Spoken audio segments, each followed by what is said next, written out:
नमस्कार, good morning, सुप्रभात। मैं हूं आपके साथ रवि मिश्रा। बड़ी खबर संयुक्त राष्ट्र से आ रही है। यूएनजीए के मंच से डोनाल्ड ट्रंप का नया अल्टीमेटम, भारत और चीन की नीतियों से रूस को फंडिंग, ये ट्रंप ने कहा। ट्रंप का भारत और चीन पर युद्ध की फंडिंग का आरोप। यूरोप के देश भी रूस को फंड कर रहे हैं, ट्रंप ने कहा। यूएनजीए में ट्रंप का भारत पाक युद्ध रुकवाने का दावा। मैंने भारत पाकिस्तान का युद्ध रुकवाया, ये ट्रंप ने कहा। मैंने 9 महीने में 7 युद्ध रुकवाए, डोनाल्ड ट्रंप ने कहा। दुनिया के हालात चिंताजनक हैं, डोनाल्ड ट्रंप का बयान। और अब खबर रूस यूक्रेन वॉर जोन से। मॉस्को पर यूक्रेन के हमले जारी। सोमवार रात 44 ड्रोन गिराए गए। दिन में भी कई धमाकों की आवाज। लगातार हमले से एयर डिफेंस की मिसाइलों का स्टॉक कम हो रहा है। ये मॉस्को के बड़े हमले के प्लान का संकेत।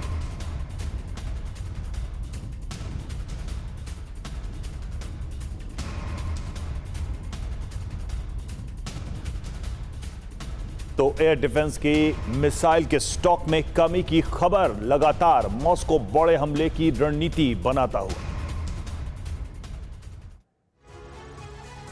न्यूयॉर्क में संयुक्त राष्ट्र महासभा जारी है, लेकिन आशंका यह है कि इसका समापन होते होते पूरा यूरोप महासंग्राम की लपटों में घिर सकता है, क्योंकि बीते 3 दिनों से यूरोप के एविएशन सेक्टर पर हमलों का खतरा मंडरा रहा है। 23 अगस्त की रात यूरोप के 3 देशों पर फिर से संदिग्ध ड्रोन मंडराते देखे गए।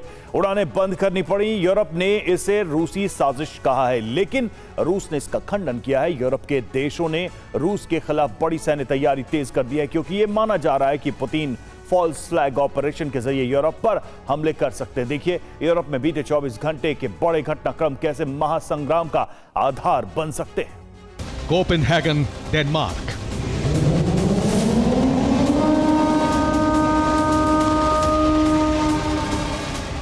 Oslo, Norway.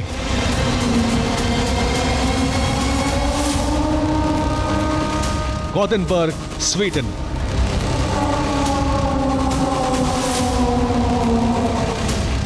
Sicily, Italy.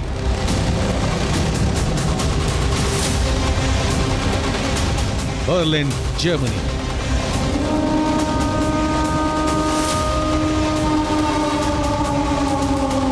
भूमध्य सागर से लेकर आर्कटिक के किनारे तक महासंग्राम के सारन गूंज उठे।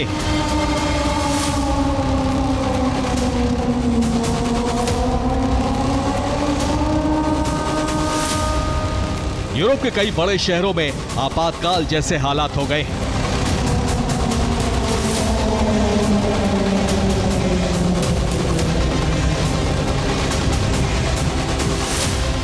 क्योंकि अज्ञात ड्रोन और हथियारों के बड़े बड़े जखीरे यूरोप के अलग अलग शहरों में देखे गए।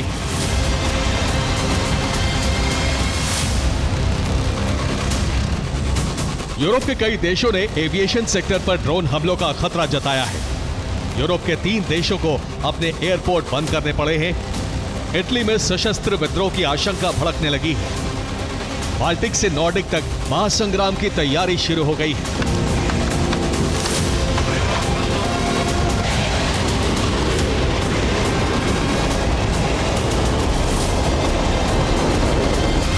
खतरा है रूस के राष्ट्रपति पुतिन मिडनाइट आक्रमण का आदेश दे सकते हैं।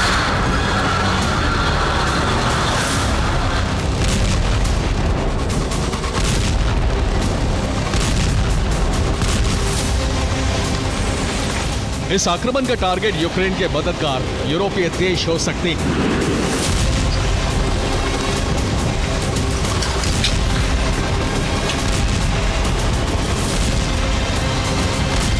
अमेरिकी राष्ट्रपति डोनाल्ड ट्रंप के यूएनजीए में भाषण से पहले ही यूरोप में रेड अलर्ट जारी हो चुका है।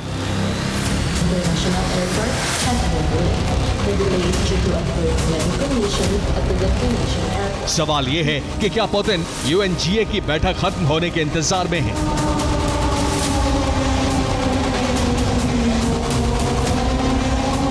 क्या संयुक्त राष्ट्र महासभा की बैठक खत्म होते ही रूस यूरोप पर दूसरे विश्व युद्ध के बाद का सबसे बड़ा हमला करने जा रहा है?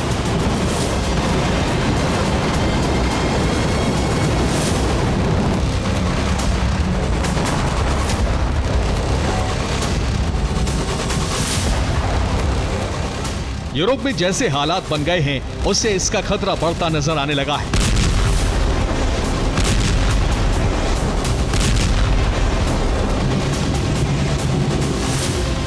यूरोप के देशों में एविएशन सेक्टर पर लगातार 3 दिन से खतरा मंडरा रहा है।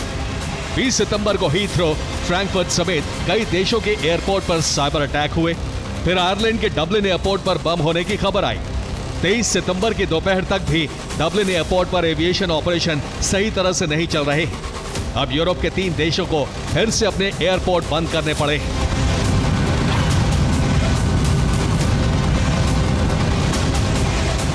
रिपोर्ट है कि नॉर्डिक क्षेत्र में नॉर्वे, डेनमार्क और स्वीडन के एयरपोर्ट पर बड़े ड्रोन मंडराते देखे गए, जिसके बाद ये एयरपोर्ट बंद करने पड़े।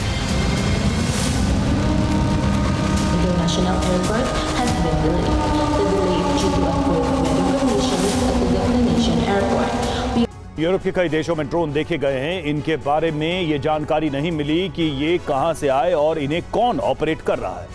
22 से 23 सितंबर की रात को डेनमार्क के कोपेनहेगन एयरपोर्ट पर ड्रोन मंडराते देखे गए। इसके साथ ही नॉर्वे के ऑस्लो गार्डन मोइन एयरपोर्ट पर भी ड्रोन नजर आए। दोनों एयरपोर्ट पर उड़ानें रोक दी गई। स्वीडन के बाल्टिक सागर से सटे इलाके में संदिग्ध ड्रोन देखे गए।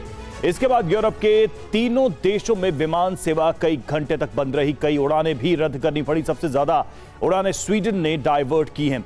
स्वीडन के मॉल्मो और गोदनबर्ग एयरपोर्ट पर उड़ानें डाइवर्ट की गई।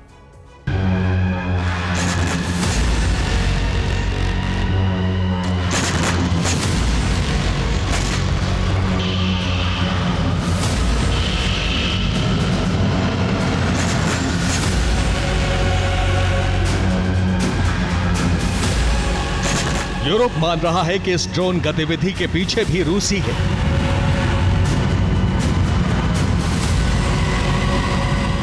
एयरपोर्ट तक ड्रोन पहुंचने के बाद स्वीडन ने कहा है कि वो रूस के खिलाफ एक्शन के लिए तैयार है।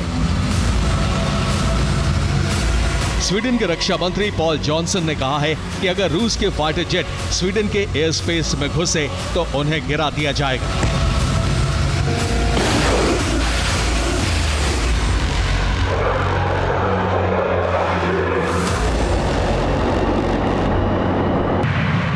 रूस सितंबर के महीने में कई यूरोपीय देशों की वायु क्षेत्र में अपने जेट और ड्रोन्स भेज चुका है। इसीलिए ब्रिटेन ने भी स्वीडन की तरह ही रूस को चेतावनी दी है। साथ ही यह मुद्दा UNGA में भी उठाया है।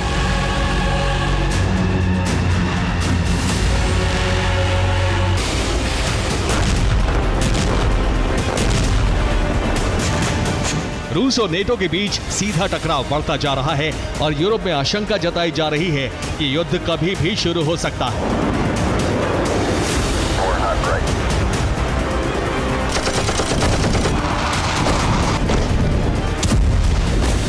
बाल्टिक देश पहले ही रूस के हमले रोकने की तैयारी में जुटे हैं और अब जर्मनी ने युद्ध की तैयारी शुरू कर दी है।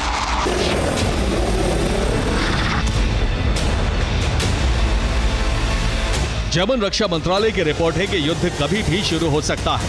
अस्पतालों में घायलों के इलाज के बड़े इंतजाम किए जा रहे हैं। जर्मनी मानकर चल रहा है कि अगर युद्ध छिड़ा तो 1000 जवान रोज घायल होंगे। अस्पतालों में 1000 से ज्यादा घायलों के इलाज का बंदोबस्त किया जा रहा है।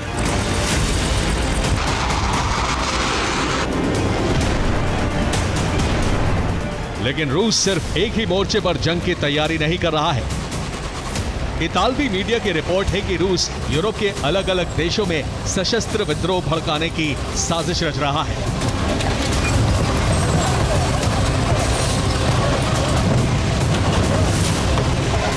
रूस ने इटालियन माफिया के साथ गठजोड़ किया है। रूस इटली में हथियारों की सप्लाई कर रहा है। इटली के पोर्ट पर हथियारों की बड़ी खेप पकड़ी गई है।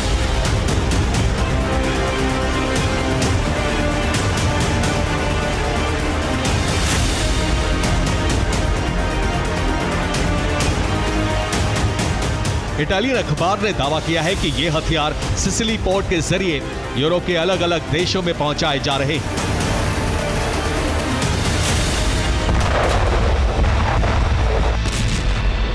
और इटालियन न्यूज साइट के मुताबिक रूसी शैडो फ्लीट के जरिए हथियार भेजे जा रहे हैं। ये जहाज काला सागर से तुर्की होते हुए इटली के सिसिली पोर्ट तक पहुंच रहे हैं। इन जहाजों में लदे कंटेनर्स में हथियार छिपाकर भेजे जा रहे हैं। सिसिली पोर्ट पर ऐसे कई जहाज पकड़े गए हैं जिनमें हथियार लोड थे। इन पर लदे कंटेनर्स की जांच की गई तो इनमें क्लाशनिकोव राइफल, स्नाइपर राइफल और गोलियां मिली। इन हथियारों को इटालियन माफिया तक भेजा जा रहा है। इटली के माफिया इन हथियारों को यूरोप के अलग अलग देशों में भेजने का बंदोबस्त करेंगे। अगर नेटो के साथ जंग छिड़ती है तो यूरोप के कई देशों के अंदर एक साथ गृह युद्ध भड़क सकता है।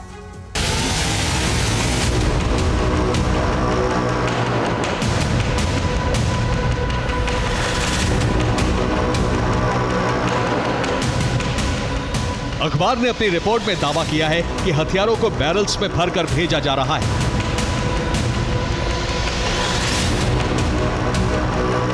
बैरल्स में तेल भरा जा रहा है। तेल में असॉल्ट राइफल डुबोकर भेजी जा रही है। इनसे हथियारों में जंग भी नहीं लगेगा। लंबे समय तक ये हथियार सुरक्षित रहेंगे। कलाशनिकोव सीरीज की राइफल तेल, पानी, रेत या कीचड़ में डूबने के बाद भी काम करती रहती है।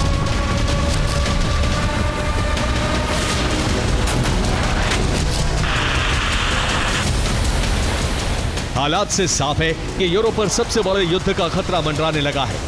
दूसरे विश्व युद्ध के बाद इससे ज्यादा तनावपूर्ण हालात यूरोप में कभी नहीं बने हैं। यूक्रेन युद्ध का विस्तार तय माना जा रहा है।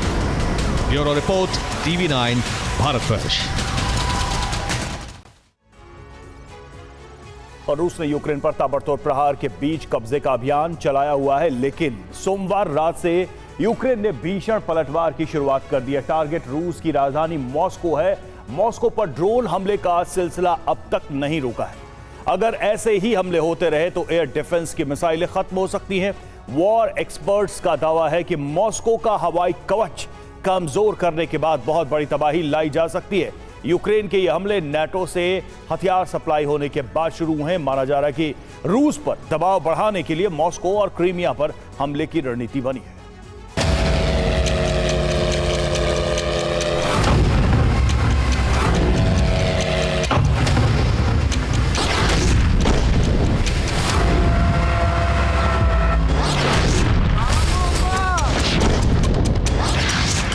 यूरोप की मदद से रूस में क्या हो सकता है, ये इसका ट्रेलर है।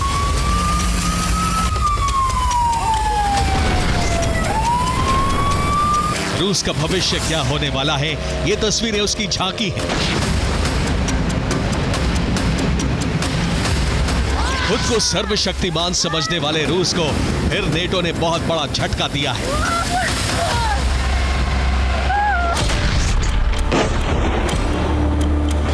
S-400 और तमाम एयर डिफेंस को नाकाम करते हुए यूक्रेन के ड्रोन राजधानी मॉस्को तक पहुंचे और धमाके भी हुए।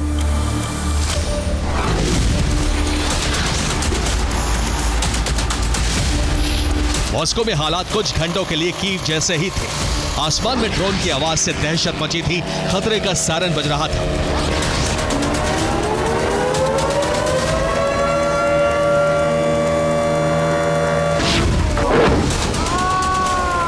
रूस और नेटो के बीच हाई टेंशन है इस वक्त और यूरोपीय देशों ने साफ कर दिया है कि अगर पुतिन के फाइटर जेट यूरोप की सीमा में दोबारा नजर आए तो उनका तबाह होना तय है।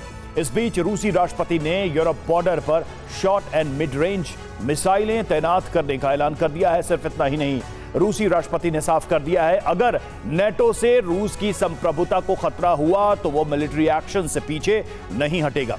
इसे व्लादिमीर पुतिन का यूरोप को आखिरी अल्टीमेटम माना जा रहा है।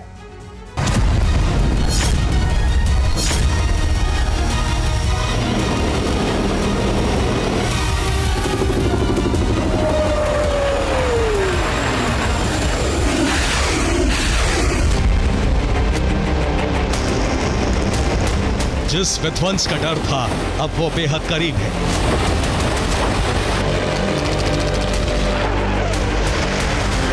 विध्वंस जो रूस और नेटो की जंग से होगा।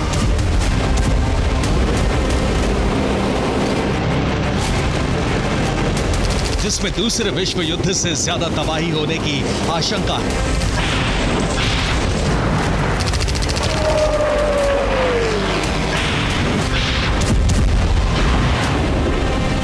डर है रूस और नेटो की जंग अब ज्यादा दूर नहीं है। इस डर और आशंका की वजह रूस और नेटो देशों की तैयारियां और धमकी।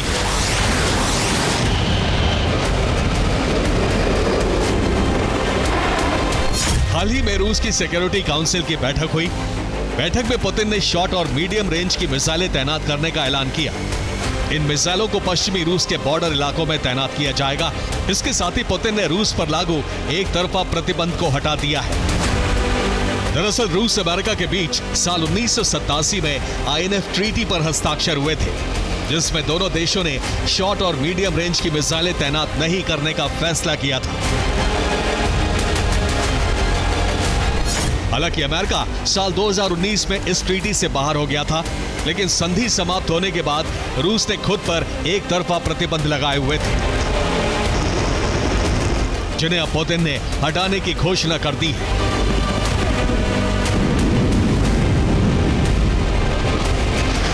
इस ऐलान के साथ ही पुतिन ने पश्चिमी देशों को अल्टीमेटम देते हुए साफ साफ कहा कि वो नेटो देशों को सैन्य जवाब देने के लिए तैयार है।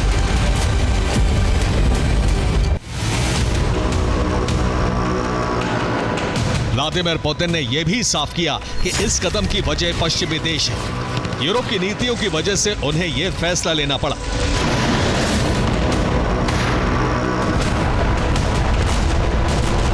यानी रूस अब अपने हिसाब से मिसाइलों की तैनाती करेगा। इसके साथ ही पुतिन ने बड़े ग्राउंड ऑपरेशन की तैयारियां भी शुरू कर दी।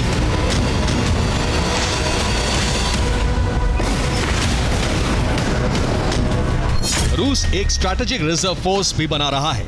इस फोर्स में जवानों को खास ट्रेनिंग दी जा रही है। दावा है कि इन्हें नेटो सैनिकों से लड़ने के लिए तैयार किया जा रहा है।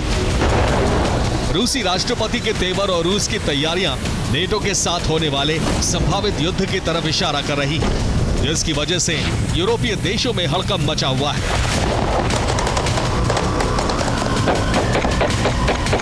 यूरोप ने रूस से सुरक्षा की तैयारियां शुरू कर दी है। खासकर ईस्टर्न फ्लैंक पर मौजूद देशों में जबरदस्त हलचल है। 26 सितंबर को यूरोपीय देशों की अहम बैठक होने वाली है, जिसमें रूस से सुरक्षा के लिए बनाई जाने वाली ड्रोन वॉल को लेकर चर्चा होगी।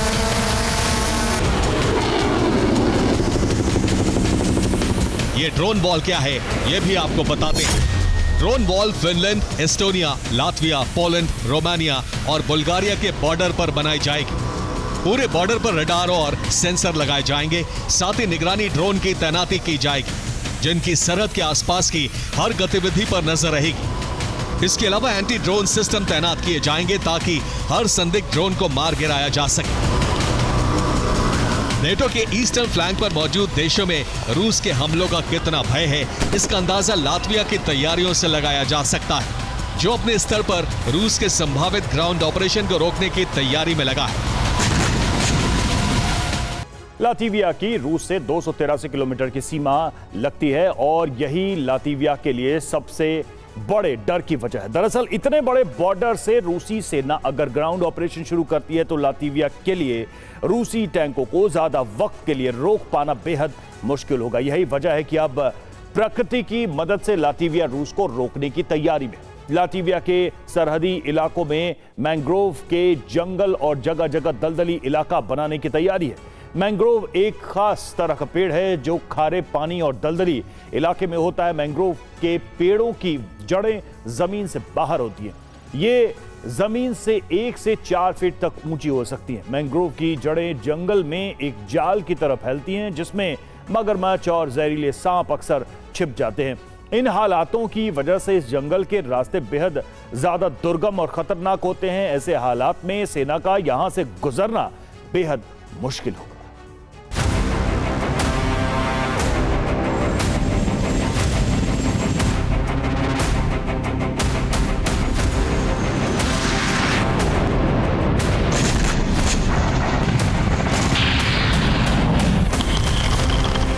रूस और यूरोप के बीच टकराव चरम पर पहुंच चुका है। इसका ट्रेलर न्यूयॉर्क में संयुक्त राष्ट्र सुरक्षा परिषद की बैठक के दौरान भी दिखा। बैठक में यूरोपीय देशों ने रूस पर एस्टोनिया और पोलैंड के एयर स्पेस का उल्लंघन जानबूझकर करने का आरोप लगाया।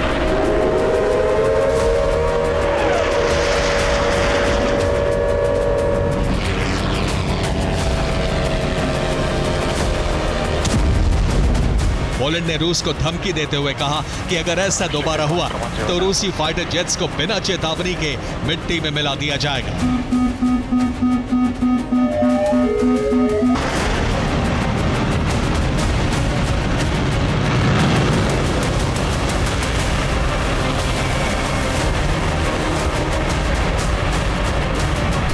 बैठक के दौरान एस्टोनिया ने कहा है कि रूस के कदम यूरोप को संघर्ष के करीब ला रहे हैं।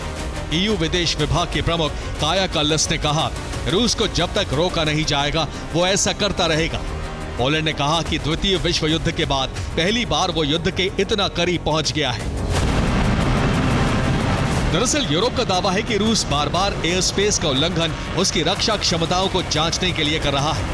यही वजह है कि पोलैंड के बाद एस्टोनिया ने आर्टिकल 4 लागू कर दिया है और नेटो देशों की मीटिंग बुलाई है। रूस और नेटो के बीच हालात कितने विध्वंसक हो चुके हैं, इसका अंदाजा इस बात से लगाया जा सकता है कि नेटो गठन के बाद से 2022 तक कुल 6 बार ऐसे मौके आए जब आर्टिकल 4 लागू किया गया, जबकि 2022 से अब तक यानी 3 सालों में 3 बार आर्टिकल 4 लागू किया गया है। साफ है, नेटो और रूस के बीच युद्ध की आशंका बढ़ती जा रही है। अगर ईस्टर्न फ्लैंक पर तनाव जल्द कम नहीं हुआ तो दुनिया को महायुद्ध की आग में झुलसने से बचाना असंभव होगा। Bureau report, TV9, Bharatvarsh. और रूस यूक्रेन की जंग का दायरा जैसे जैसे बढ़ता जा रहा है वैसे वैसे हालात विनाशकारी होने की आशंका बढ़ती जा रही है। हालांकि इस आशंका में न्यूक्लियर तबाही पर अभी कई सवाल हैं, लेकिन सवाल सिर्फ एक मियाद तक बने रहेंगे, जिसे बढ़ाना या न बढ़ाना अब ट्रंप पर निर्भर है, क्योंकि पुतिन ने इस मियाद को बढ़ाने का ऑफर अपनी तरफ से दे दिया है, लेकिन ट्रंप का रुख अभी साफ नहीं है। आखिर क्या है ये ऑफर और क्या है ये मियाद, देखिए इस रिपोर्ट।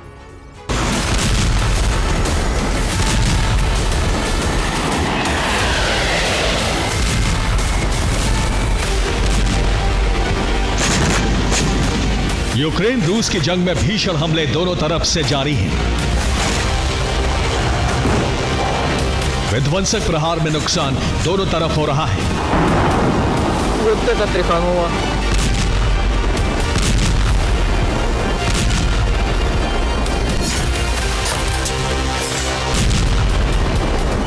तो दूसरी तरफ यूक्रेन को मदद करने से खड़ा हुआ संकट यूरोप को भी युद्ध के मुहाने पर ले आया है।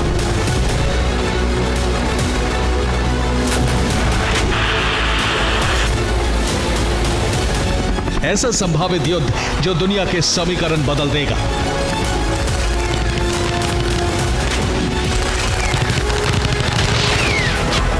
लेकिन दुनिया का समीकरण बदलने से पहले कूटनीति के मोर्चे पर पुतिन ने एक ऐसा दांव चला है जिसने यूरोप के लिए नया संकट खड़ा कर दिया है। ऐसा दांव जो ट्रंप के लिए गले की फांस साबित हो सकता है।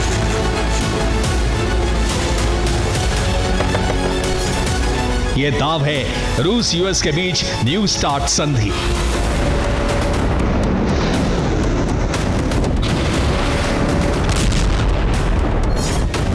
आपने बिल्कुल सही सुना।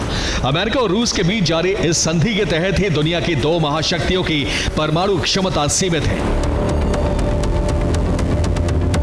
और अगर यह संधि खत्म हुई तो दुनिया एक ऐसे परमाणु बवंडर में फंस जाएगी जहां सुरक्षा पर खतरा हर पल मंडराता रहेगा। और इसी संधि पर पुतिन के प्रस्ताव ने अमेरिका और यूरोप को कूटनीतिक व्यूह में फांस।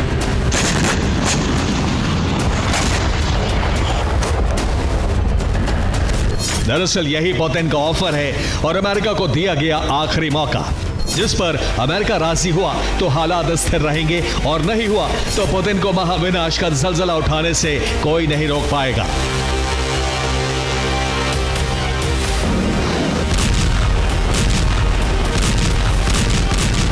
ऐसा क्यों कहा जा रहा है, इसे समझने के लिए पहले संधि क्या है यह जान लीजिए। न्यू स्टार्ट संधि के लिए 2010 में पहली बार समझौता हुआ था। यह समझौता तत्कालीन राष्ट्रपति ओबामा और मेदवेदेव के बीच हुआ था, जिसके तहत हर देश अधिकतम 1550 न्यूक्लियर हथियार ही रख सकता था। इसके अलावा इन वॉरहेड को ढोने वाली 700 मिसाइल और बॉम्बर ही रख सकता था। न्यू स्टार्ट संधि 2011 में दोनों देशों की सहमति से लागू कर दी गई थी।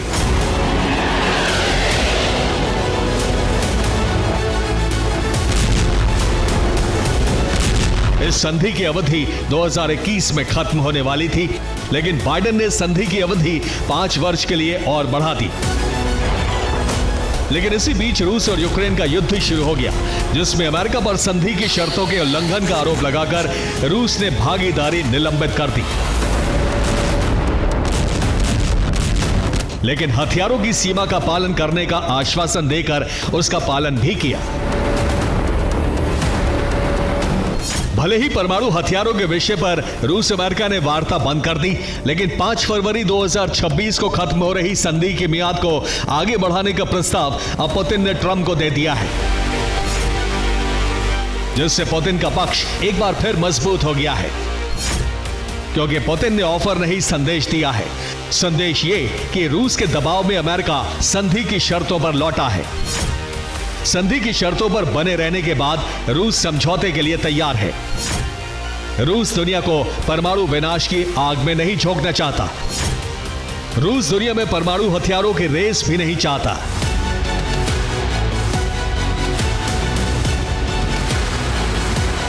अब सवाल यह है कि क्या वाकई अमेरिका संधि की शर्तों पर लौट आया है?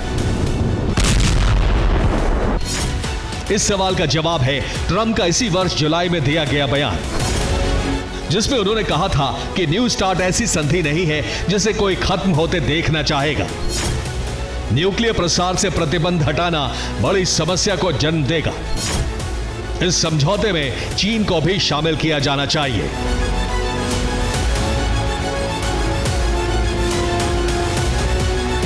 हालांकि ट्रंप के बयान पर चीन ने सधी हुई प्रतिक्रिया देते हुए कहा था, चीन ने पहले ही अपना परमाणु शस्त्रागार छोटा और सीमित बनाए रखा है।